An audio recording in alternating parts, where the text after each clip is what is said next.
Good evening, everyone, and welcome to Harambe. Tonight, we are pleased to welcome back to our Channel 39 studio Dr. Molefi Kete Asante, Chair of the African American Studies Program at Temple University. Dr. Asante is one of the most sought-after scholars on the college lecture circuit and has written over 30 books. Molefi is here to discuss Afrocentricity, what it is and what it isn't. Welcome to Harambe, brother. Welcome back. All right. All right. Okay. Dr. Asante, you're recognized as being the leading proponent of Afrocentricity. And Afrocentric is a word that's thrown around quite a bit nowadays in various catchphrases. Exactly what is Afrocentricity and what isn't it? Well, it's a very simple idea, Chuck. Basically, Afrocentricity is seeing African people as actors rather than as spectators. It is the African person seeing himself or herself as an actor rather than a spectator. So it's about centering. It's about the question of being a subject, an agent, rather than simply being someone acted upon. And so when I have spoken about Afrocentricity, I've written about it. I mean, I wrote the first book on Afrocentricity more than 13 years ago. And that book, Afrocentricity, dealt with the question of African people who had, in a sense, been dislocated. And when I say dislocated, I mean moved off of our own terms onto somebody else's terms, whether it is in our names. I mean, when we got off the boats from Africa, we were not named Arthur Smith or Charles Thomas. We were, we had names like Obrafo, Omawale, Yatunde, Tobalayefa, etc. So we were moved off of terms on names. We were not only moved off of terms on names, but we were moved off the terms on religion. We didn't come over here as Baptists or Presbyterians or Lutherans. I mean, we came over here as, for the most part, as practitioners of Yoruba and Akan. And there were some people, of course, who came, if they came from the Congo region, came maybe as Christians, and some people who, if they came from Senegal, came as Muslims. But for the most part, the Africans who were brought here came over here with the African religions and the African base. So in a sense, religion, names, even fashion, even the clothes we wore. We didn't come over here wearing Italian suits. We came over here wearing the clothes that you're wearing now. These were those were the clothes. But then we were dislocated. By being dislocated, we then devalued ourselves, our history, and all the things that came out of Africa. So much so that we often devalued ourselves. Individuals wanted to say that they were not African, even though they looked African, they walked African, they danced African, but they say, we're not African. I mean, and I always ask, then are you Asian? Are you European? And then some smart brother would say, well, man, I'm just an American. Well, I said, but American is a nationality. American has nothing to do with your continent of origin. To say you are an American is not to say very much, except citizenship and except nationality. Japanese Americans, Italian Americans, Latino Americans, there are all kinds of Americans because that's citizenship. But what's your continent of origin? And then the African gets confused often because we don't want to claim Africa because we see it in a negative light. So being moved off of terms, being dislocated, Afrocentricity was suggested in my own writings and in the writings of a group of scholars we call the Temple Circle. There are people like C.T. Kete, who's written a book called The Africa-Centered Perspective of History, and Kariamu Welsh Asante, whose book African Aesthetics is significant. I mean, these people, in addition to others like Carol Aisha Blackshire Belai, whose work on language and literature in the African-American imagination is an Afrocentric book. All these books and others by Temple scholars have been books that have dealt with the question of how do you relocate people who are dislocated? How do you bring people back to themselves? And in a sense, back to sense. Because essentially, it seems to me, Chuck, what has happened to African Americans is that we have been made insane. In other words, the further we are from our African heritage, the more affirmation we get. In other words, if you are like a Clarence Thomas, then you always pat it on the back. The further you get away from Africa, and this happens to no other group of people. It doesn't happen to whites. Suppose, for example, the further European people or Americans of European descent, suppose the further they got away from being European, the more people affirm them and say, yeah, you are now getting to be a Korean. You okay now? You're doing good. You're all right. Then they would have the same craziness. Our insanity comes because the further we are away from our culture, the more the society praises you, whether it's a child in school, whether it's the parent, whether it's the professional working in an office and so on. So much so that so many African Americans carry around great fury and great anger. And they carry this anger and fury around because they want to express themselves, but they know that if they do, they won't be affirmed by the whites. And so consequently, they hold in all of this anger and all of this bitterness, and they suppress their culture, their sense of self, and their sense of expression, and their celebration of their culture, simply because they want to be affirmed by white people. Mm-hmm. I've heard you make the distinction that Africans were brought here to the Americas. That's right. And enslaved here as opposed to slaves being brought here to America. A good point. You want to expound on that? I would love to, because that's a profound point about the Afrocentric philosophy and the Afrocentric theory.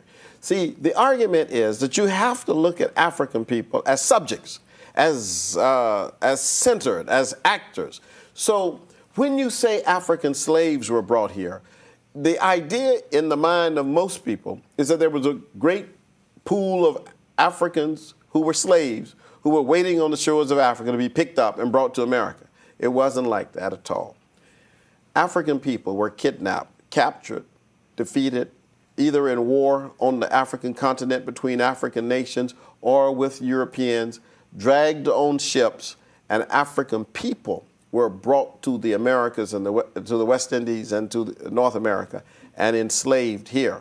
Now, to say African people were brought here is very significant, because to say African people were brought here means that you're talking about blacksmiths, you're talking about farmers, you're talking about diplomats, translators, members of the royal families of various ethnic groups. You're talking about potters. You're talking about people who were engaged in fishing, all kinds of people, soldiers. I mean, African people were brought to the Americas and then enslaved in America. If we understand that, then we understand the talents and the skills that were brought to North America and to South America and Central America when Africans were transported across the Atlantic Ocean. Mm-hmm. Well, Dr. Asante, we're going to take a time out here to give our viewers and all of our history buffs a chance to test their knowledge. It's time for our monthly Black Facts.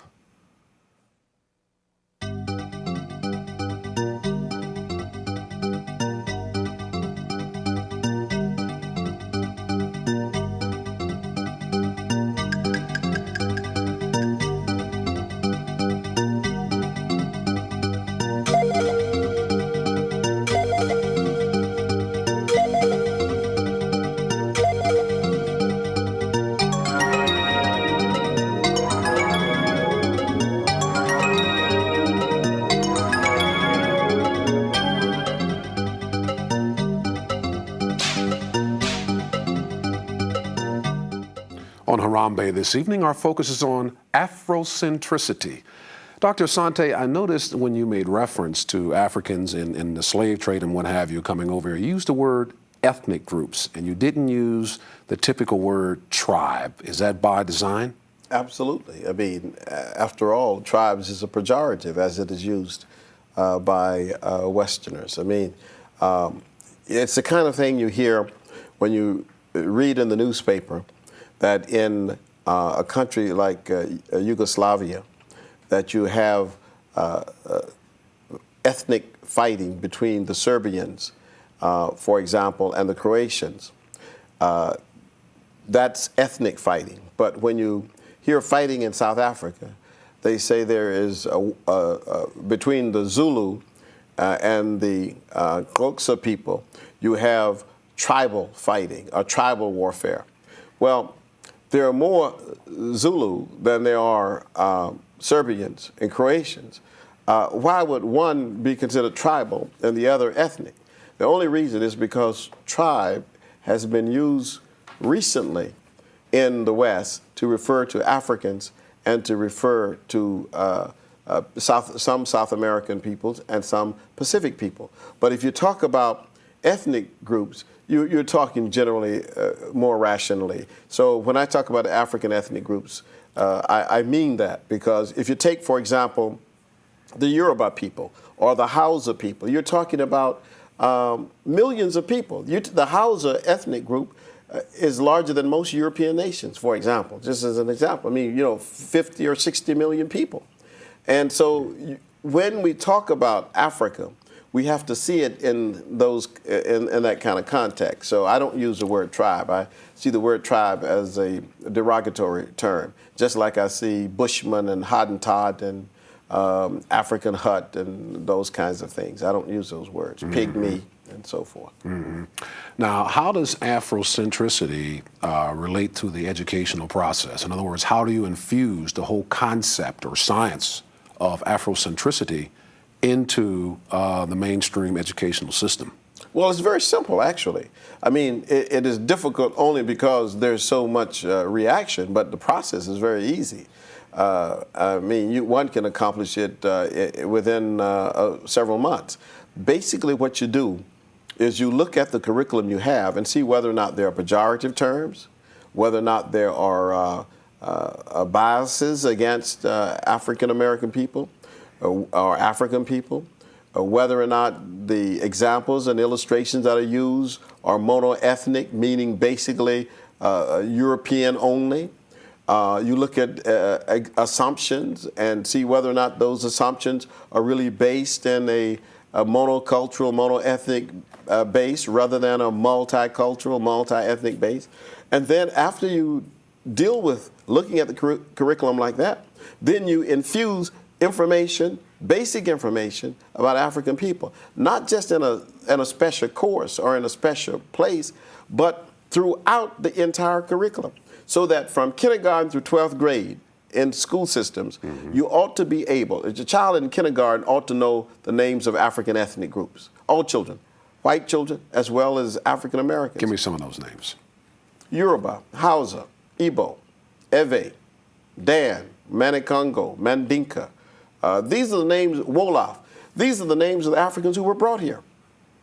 So why shouldn't, if 35 million Americans, people who are citizens of America, had these names at one time, why shouldn't their children know these names? I mean, I was at a university not long ago and talked to a group of black law students, and I asked them to identify the names of 5 African ethnic groups that were brought to the Americas. Since there were more than 100, I just said, name me 5. And these law students could not name one. I asked them to name me 5 European ethnic groups, and they could name 20.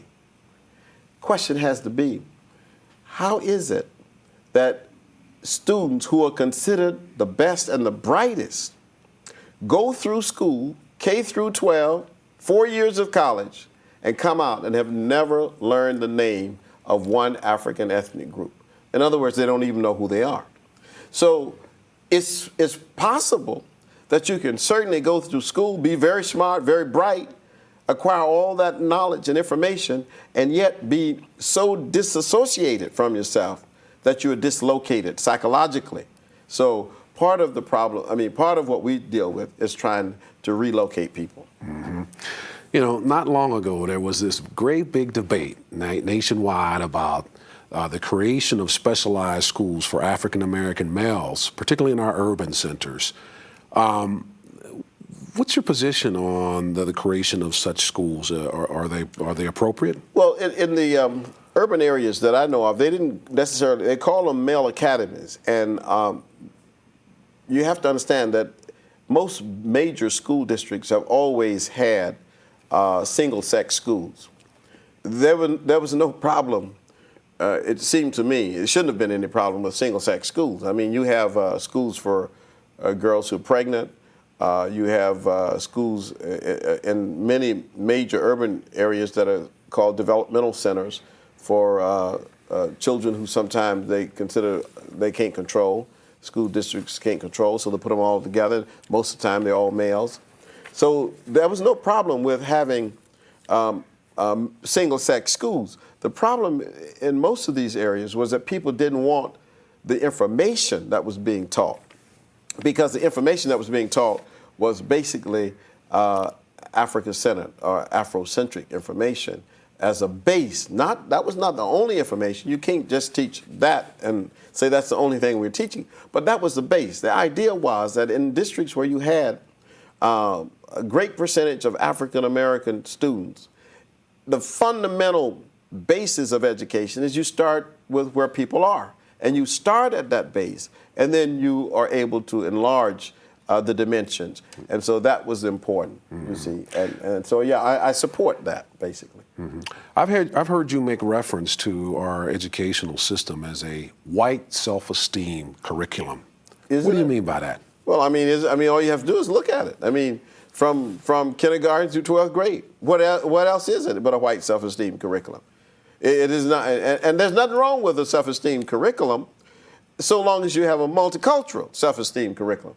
But what we got now is a white self-esteem curriculum. A child leaves home, a white child leaves home, goes to school, and what is presented in school is a reinforcement of white culture. I mean, if the mother, father talk about Shakespeare, they go to school, it's reaffirmed Shakespeare. I mean, that child doesn't go to school necessarily and learn about Langston Hughes.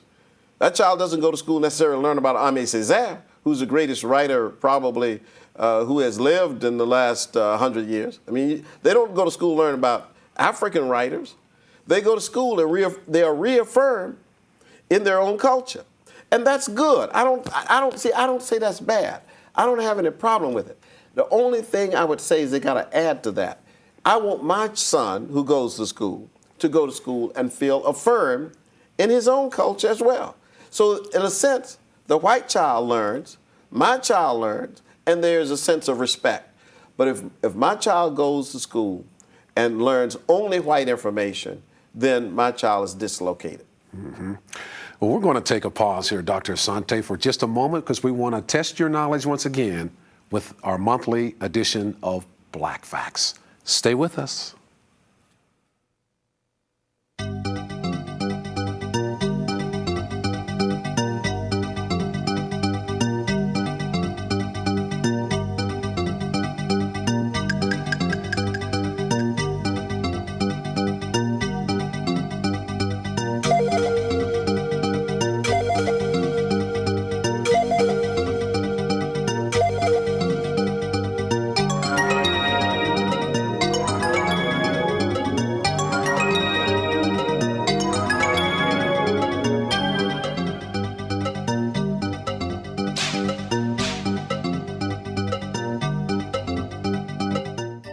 Dr. Asante, I've heard you refer to grounding your students, that you ground your Asian students, you ground your Latino students as you go about the business of your profession.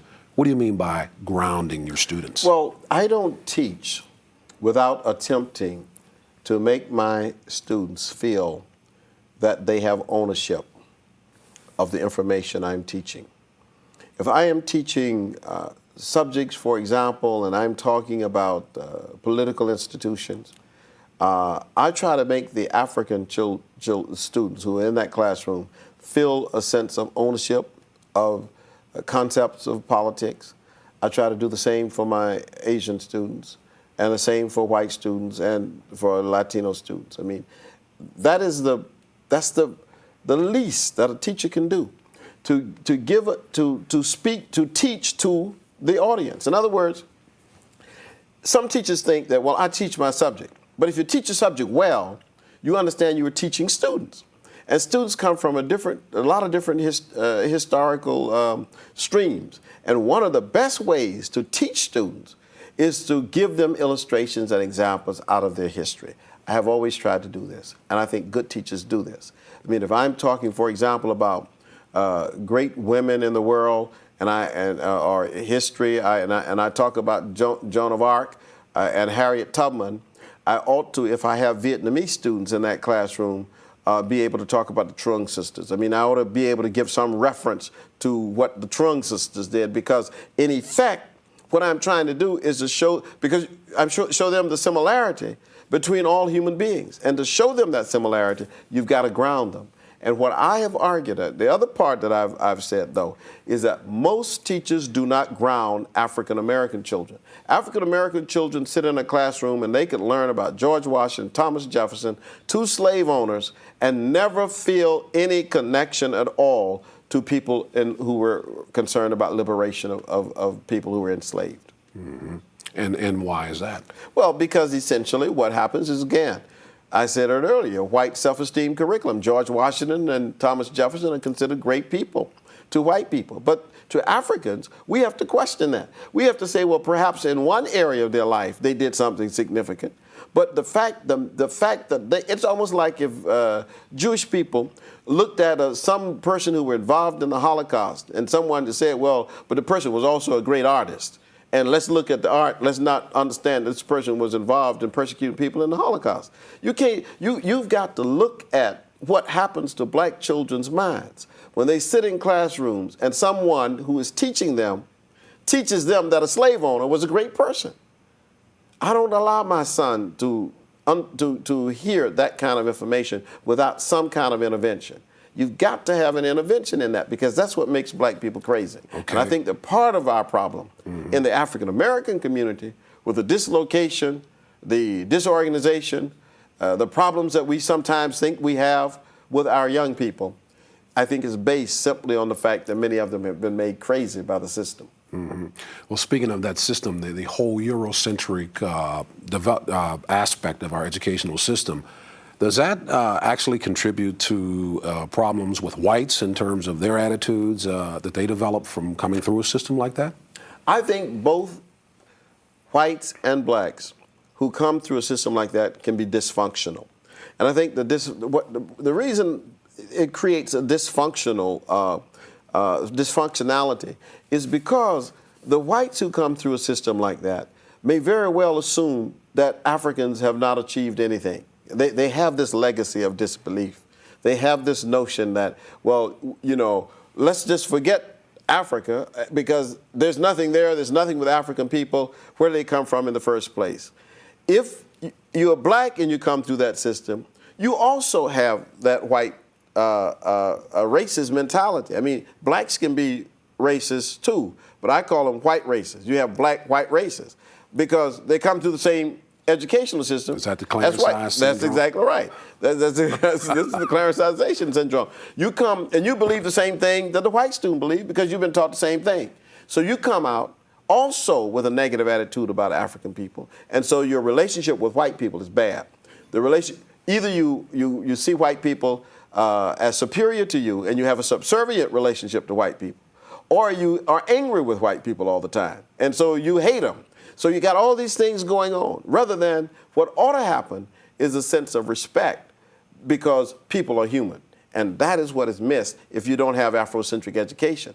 The Afrocentric grounding of African American students give children and students a sense of self and perspective and an understanding of others that allows them to meet others on equal terms without having any of this anger or this feeling. How do we go about the business, Dr. Asante, of proliferating the whole concept or reality of Afrocentric education throughout our entire public school systems? First, the school systems themselves must be sensitive to this issue.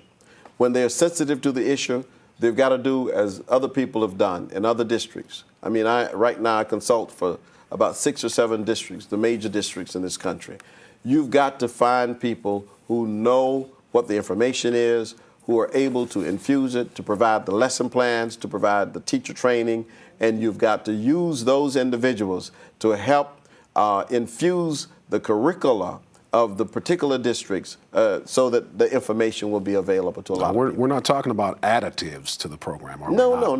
no. It's not additives. This is infusion is different. I mean, this becomes a part of the bloodstream of the curriculum. It becomes you're not adding on head notes or pop out pages or Martin Luther King pictures at a certain time of the year in February and so on. No, this is in mathematics, in science, in fine arts, everything it's infused. Mm-hmm.